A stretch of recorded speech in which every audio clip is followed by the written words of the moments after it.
धन के लिए जितना कष्ट करता है उतने जीवन के लिए कष्ट नहीं करता। जीना सबसे पहले जरूरी है। समझ में आ रहा ज्ञानी? एक काम नहीं मिला, काम तो कल मिल जाएगा। एक काम नहीं बना, महीने भर बाद बन जाएगा। एक परिस्थिति बिगड़ गई, कहीं ना कहीं किसी योग संयोग से सुधर जाएगी, दूसरी परिस्थिति दूसरी स्थिति मिल जाएगी। लेकिन जीवन की जो सांसें चली जा रही हैं उनका क्या? आयुर्वृद्धि क्षयोत्कर्ष हेतुम कालस्य निर्गमम वांछिताम धनिनाम इष्टम जीतात सुतराम धनम। ये इंसान की दुर्बुद्धि देखिए आप, कि आयु निकलती जाती है तो वो कहता है मैं 50 साल का हूँ, मैं समाज में सबसे बड़ी उम्र का आदमी हूँ, मुझे इतने साल हो गए काम करते करते, दुकान चलाते चलाते। आयु वृद्धि क्षयोत्कर्ष, आयु की वृद्धि, आयु वृद्धि क्षय उत्कर्ष। कह रहा है कि मेरी आयु बढ़ रही है, लेकिन उसकी आयु बढ़ रही है कि घट रही है? आयु क्षय, रुपए बढ़ते जा रहे हैं उसके। अब जैसे वो 50 का हुआ तो बिग बॉस बन गया, होता है ना, शुरुआती सालों में छोटा सा ऑफिसर होता है कि एकदम छोटा सा जॉब होता है, फिर बढ़ता जाता है बढ़ता जाता है बढ़ता जाता है, और चेयरमैन बन जाता है, सीईओ बन जाता है, मुखिया बन जाता है, एमडी बन जाता है, डीएम बन जाता है, पीएम बन जाते हैं, एमपी बन जाता है, कुछ ना कुछ तो बन ही जाता है। लेकिन कुछ बनना बुद्धिमानी नहीं है। हम जो कुछ हैं उस स्वभाव को उपलब्ध होना, ये सबसे बड़ी उपलब्धि है। महावीर स्वामी का ऐसा सीधा साधा गणित है जो दुनिया को समझ में नहीं आता, कि महावीर स्वामी ने इतना राज क्यों छोड़ा था, इतना बड़ा वैभव क्यों छोड़ा था। उसके पीछे सीधा साधा कि मैं जो कुछ हूँ बस उसे ही प्राप्त कर लेना, वही सच्ची उपलब्धि, बाकी ये सब कुछ है मेरा नहीं। तो अपन भी उस तरह से कभी विचार करें, चिंतन करें। सौभाग्य है कि आपका अपना एक काम है, आपका अपना एक जॉब है, आपकी अपनी एक दुकान है, आप एक ऑफिसर हैं, एक कर्मचारी हैं, तो कहीं ना कहीं आजीविका का साधन तो जुड़ा हुआ ही है। और अगर मेहनत करना पड़ती है रोज रोज तो भी पेट भर का इंतजाम तो कैसे ना कैसे हो ही जाता है। इसके आगे थोड़ी सी आत्म तत्व का भी चिंतन करना चाहिए। आयु घट रही है, वैभव बढ़ रहा है, इसी भूल में इंसान भूल जाता है, इसी वैभव में इंसान भूल जाता है, और जो कुछ करने लायक है उसे भूल जाता है। काल जा रहा है, बीत रहा है, तो उम्र बढ़ती जाती है। उम्र बढ़ती जाती है कि घटती जाती है? क्या बोलेंगे इसको? लोग व्यवहार में तो यही बोलते हैं कि उम्र बढ़ती जाती है। भाई जैसे सन बीतते जाते हैं महीने, तो उम्र बढ़ती जाती है। उम्र बढ़ती नहीं जाती है, आयु बढ़ती नहीं जाती है, आयु घटती जाती है। जितनी थी उसकी सत्ता में, उसमें से कितनी निकल गई। और धन जरूर बढ़ता जाता है कि पहले उसके पास 20 लाख था, 50 लाख हुआ, 90 लाख हुआ, करोड़ हुआ, 10 करोड़ हुआ, एक बिल्डिंग थी, 2 हो गई, 3 हो गई, ऐसे काल के बीतने से सब कुछ देखा जाता। लेकिन आप इसमें पूज्यपाद स्वामी एक बात कहना चाहते हैं कि लेकिन मूर्ख लोग जो हैं वो अपने आयुष्य की अपेक्षा किए बिना केवल धन की वृद्धि चाहते हैं। अब वे 80 के भी हो गए तो भी कोई ना कोई दाव लगाए रहते हैं, वे 85 के हो गए तो भी कुछ ना कुछ बनने की, पकड़ने की कोशिश करते रहते हैं। अरे भाई अब तो सावधान हो जा, आयु क्षय हो जाएगी पूरी, ये वैभव किस काम आएगा। उसी को संबोधित किया है। संकल्पेदमनिष्टमिष्टमिदमित्यज्ञातयाथात्मको बाह्ये वस्तुनि किं व्रथैव गमयस्यात्सज्य कालं मुहुः अन्तः शान्तिमुपैहि यावददय प्राप्तान्तकस्फुस्प्रस्फुरोत् ज्वाला भीषण जाठरा नल मुखे, भस्मी भवेन्नो भवान। आत्मानुशासन के श्लोक बड़े महत्वपूर्ण हैं, बड़े अच्छे संबोधन हैं कि हे भाई, हे जीव, तू वस्तु का यथार्थ स्वरूप नहीं जान करके, वस्तु तो जैसी है वैसी है, लेकिन हम कभी उसे इष्ट मानते हैं और कभी उसे ही अनिष्ट मानते हैं। होता है ऐसा। मान लीजिए कि आप किसी छोरी को पसंद किए, आप बहुत इष्ट लगती है, आपको इतना इष्ट लगती है, इतना प्रिय लगती है कि कई बार माँ बाप को भी, और आज कल तो खतरनाक चीज़ें होने लगी।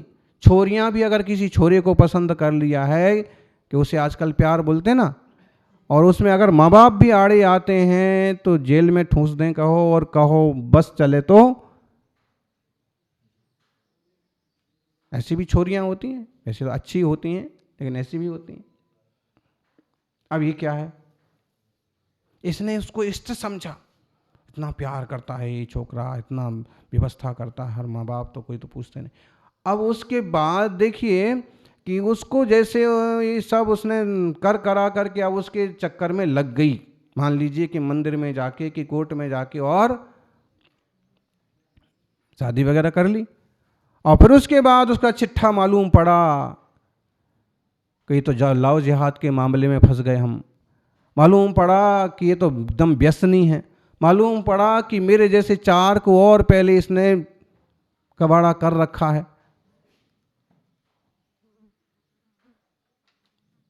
फिर अब वो रहेगा इष्टपना, रहेगा कि ये मेरा प्यारा है और मैंने अच्छा किया अपने माँ बाप से पंगा लेकर के उनको कष्ट देके। इस टाइप के मामलों में अक्सर कर ऐसा निकलता है अंततः कि जो इष्टता रहती है वो अनिष्टता में बदलती है। 100% नहीं तो 95%, 5% कहीं कोई काद ऐसा हो व्यक्तित्व तो सचमुच का, वो भी आपकी धर्म संप्रदाय से, जाति से, सदाचार संस्कार से कहीं मिलता जुलता हो तो 5% चांस है। बाकी वो इष्टता अनिष्टता में ही बदलती है अक्सर। जिसमें एक तो आजकल वो चल रहा जबरदस्त लव जिहाद वाला, कि कुछ लोगों का ये धंधा है कि छोरियों को फंसाना, फिर उनको अमुक अमुक संस्थाओं से रुपए मिल जाते हैं, इसको आग लगाना, फिर नई को फंसाना। गलती किसकी है? इसकी मूर्खता की। इसने उस पदार्थ को, उस व्यक्ति को, उस वस्तु को इष्ट क्यों समझा? इतनी जल्दी इष्ट हो गया, इतना जल्दी प्रिय हो गया, इतना जल्दी अपना कैसे हो गया? थोड़ा परखना भी तो आना चाहिए। जहर भी तो देखने में अच्छा हो सकता है, मीठा हो सकता है। सफेद जहर होता है, एकदम वाइट दिखता है, सफेद दिख रहा है, सुंदर दिख रहा है, खा जाओ, मरोगे। उसका परीक्षण भी तो पूरा होना चाहिए। आग का दूध गाय का भी होता है, जर्सी का भी होता है, हुस्टन का भी होता है, विदेशी गायों का भी होता है, लेकिन देसी गाय का दूध अमृत है। देसी भैंस का, जानवरों का दूध है, लेकिन आप जर्सी का दूध पीते हैं, सैकड़ों बीमारियों को निमंत्रण देते हैं। सफेद दोनों है, पैकिंग हो के कौन से आ रहा है आपको कुछ ही पता नहीं। फिर आपके बच्चे का भी शुगर लेवल बढ़ रहा है। शुगर छोटे छोटे बच्चों को जर्सी के दूध से, होस्टन के दूध से, डिब्बे के दूध से, पॉकेट वाले दूध से विटामिन नहीं मिले। अपना विषय जल्दी जल्दी चेंज हो रहा है, फिर भी समझने के लिए ही है कि वो गाय का दूध है, ये भी गाय का ही दूध है। पहले एक उदाहरण दिया जाता था गाय का दूध और आकड़ा का दूध। आकड़ा मतलब अकौआ, वो जो अपने यहाँ जंगली पौधा होता है कि जिसका दूध पत्ते में से भी सफ़ेद दूध निकल पड़ता है, क्या बोलते हैं? आकड़ा, आकड़िया, जो भी बोलते हैं। तो उसके अगर पत्तों में से दूध निकाल के थोड़ा सा कप में इकट्ठा कर लो तो दूध, वो भी दूध है। लेकिन वो अगर कोई 4 पत्ते खा जाए, कि वो 10 बूंद दूध चाट जाए तो बेमौत मरेगा। दूध नहीं है, वो जहर है सफ़ेद। ऐसे जिनवाणी के मामले में समझना, देवशास्त्र गुरु के मामले में, सच्चे देव सच्चे देवी हैं, दुनिया के देव देव हैं, लेकिन जहर है। सच्चे गुरु गुरु हैं, लेकिन नामधारी लोग दूध दूध जैसे दिख रहे हैं, है नहीं। जिनवाणी सच्चे आचार्यों के द्वारा, वीतरागियों द्वारा रचे गए शास्त्र हैं। बाकी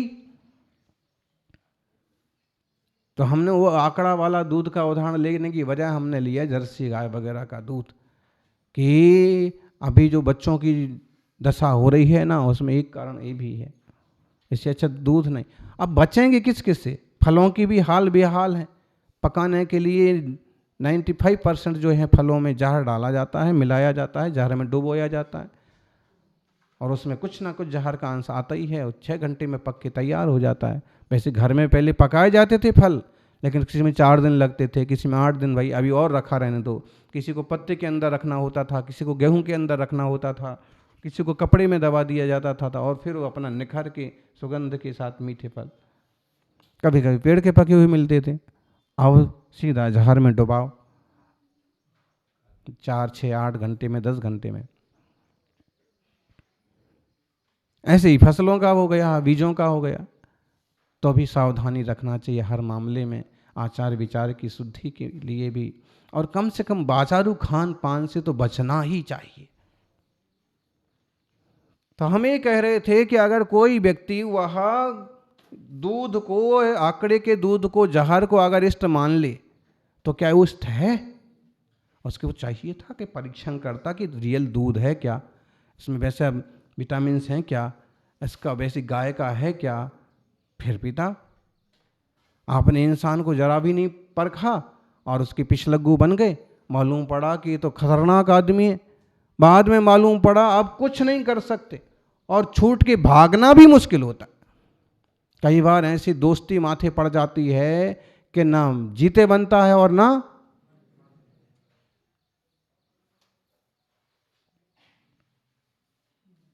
तो आचार्य श्री कह रहे हैं कि तुमने ये जो कल्पनाएं कर रखी ना, ये तुम्हारी ही अपनी कल्पना है कि इष्ट है, ये अनिष्ट है। कल तक मम्मी बहुत इष्ट थी, क्योंकि मम्मी से ज़्यादा प्यारा कौन है? पापा जी बहुत इष्ट थे, बहुत ख्याल रखते हैं। लेकिन कभी तीसरे से दोस्ती हुई और इनने टोकना टाकना चालू किया, मोबाइल पर नज़र रखना चालू किया, तो ये अनिष्ट हो गए। और वो ये सबसे बड़ी बेवकूफ़ी होती है नई पीढ़ी में। नई क्या, अभी तो अधेड़ उम्र के लोग भी घोटाला करने लगे। भी अकल, हम तो कहते हैं कि कुछ नहीं समझ में आता है, तो जैनियों को कम से कम अपने साधुओं को तो देखना ही चाहिए कि छोटी छोटी उम्र के साधु और छोटी छोटी उम्र की माताजियाँ भी कितने अच्छे से साधना और तप करते हैं। तुमसे कुछ नहीं हो सकता है, तो जो कुछ है उसकी सुरक्षा कर लो, जो कुछ जैनी जैसा आचार है उसी को बचा के रख लो, इतना तो कर लो। आचार्य श्री कहते हैं गुणभद्रा कि संकल्प है तेरा कि इष्ट है अनिष्ट है, बिना यथात्म को जाने, यथार्थ को जाने बिना तूने मनमानी निर्णय कर रखे। बाह्य वस्तु किम वृथैव गम्यस, बाह्य वस्तु में बेकार में यूं समय व्यर्थ करता है, ये अच्छा है? हर मामले में लगा लेना। ये तो चालू विषय जबान पर आ गया है, हर चीज में लगा लेना, खाने में, पीने में, सोने में, घर में, आदमी में, मित्र में, दोस्त में। इष्ट है ये, वही अनिष्ट हो जाता। जब तक वस्तु का सही स्वरूप नहीं समझेंगे तो इष्ट अनिष्ट की कल्पना कर करके तुम काल व्यर्थ में ही बर्बाद करता रहेगा। आज तक उसके लिए समय बर्बाद करता रहा, अब वो अनिष्ट भाषा तो तुझे कोई और दूसरा इष्ट भाषा, अब उसके लिए करने लगा, उससे बिगड़ा, फिर किसी और में करने लगा, फिर किसी और में करने लगा।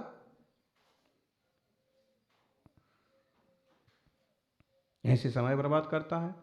अंता शांति मुपय ही आवत दय प्राप्ता प्रपस प्राप्तांत कस प्रस्फुर। हे भाई, निर्दय काल उदय को प्राप्त होकर अपनी दैदीप्यमान ज्वालाओं के भयानक मुख में जब तक तुझे भस्म न कर ले, तब तक तू राग देश का त्याग करके परम शांति को प्राप्त कर ले। तू इष्ट अनिष्ट के चक्कर में इतना कि खोपड़ी खराब हो जाती। माइग्रेन हो जाता है। चिंता चिंता चिंता, आदमी, जवान आदमी भी बुढ़े की तरह हो जाता है। आचार्य श्री सीधा कहते हैं, ना इष्ट की कल्पना कर, ना अनिष्ट की कल्पना कर, वस्तु व्यवस्था को जान, स्वरूप को जान, सात तत्व की व्यवस्था को जान। कुछ भी साथ आया नहीं था, कुछ भी साथ जाना नहीं है। बहुत ज़्यादा विकल्प लेने की बजाय शांत स्वरूप की शरण में जाओ, निज चैतन्य की दृष्टि बनाओ, तो मंगल होगा। नहीं, ऐसा ना करोगे तो अभी आयु पूरी होगी, बल्कि समय के पहले ही पूरी हो जाए कहो, और भी मौत मरना पड़ेगा। और अगर ऐसी शांति से जाओगे तो भी उत्तम समाधि होगी, जीव की लालसाएं टूट जाएंगी, तो उत्तम भविष्य होगा, जीव का कल्याण होगा। क्या करना?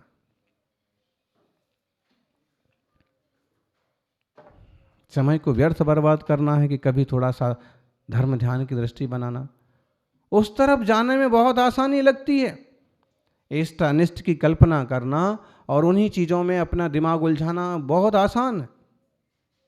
मोबाइल में उलझना बहुत आसान है, लेकिन चित्त को शांतता की ओर ले जाना बहुत कठिन काम है। जो यहीं शांत ना रह पाएगा वो अगले भाव में क्या शांति पाएगा?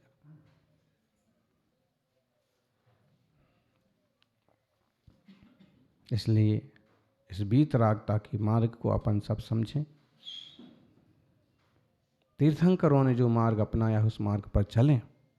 श्रेयांसनाथ भगवान 11वें तीर्थंकर रक्षाबंधन के दिन मोक्ष से धारे। देखिए, आत्मा की रक्षा का सबसे बड़ा उपक्रम उन्होंने किया। विष्णु कुमार मुनिराज का और कंपन आचार्य का प्रसंग भी जुड़ा हुआ है। सारा देश इस दिन को मनाता है, रबड़ लाडू भी चलाए जाते हैं। उससे एक शिक्षा जरूर लेना चाहिए कि हम भी आत्मरक्षा का पुरुषार्थ करेंगे, सम्यक दृष्टि संपन्न जीवन बने, एक निराकुलता जीवन में पैदा हो। लोभ लालच के पीछे समय बर्बाद करने की बजाय, चिंता टेंशन में अपना समय विकार करने की बजाय शांत स्वभाव की दृष्टि भी करें। शांति शांति शांति। जय बोलिए शांतिनाथ भगवान की।